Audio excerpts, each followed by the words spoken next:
EDEM is high-performance engineering simulation software used in the design of bulk materials, handling, and processing equipment. First introduced to industry nearly a decade ago, EDEM is powered by state-of-the-art discrete element modeling technology and uniquely provides engineers with the capability to quickly and accurately simulate and analyze the behavior of their granular solid systems. By introducing EDEM simulation and analysis into their design workflow, companies can significantly reduce physical prototyping and testing costs and increase the productivity and reliability of their equipment and processes.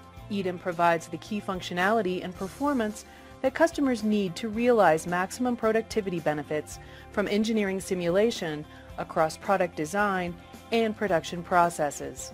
EDEM has been developed to be very user-friendly while also providing the flexibility for application in a wide range of industrial processes involving particles. It is completely customizable and can be deployed as a standalone solution or in combination with other CAE software such as CFD, finite element analysis, and multi-body dynamics.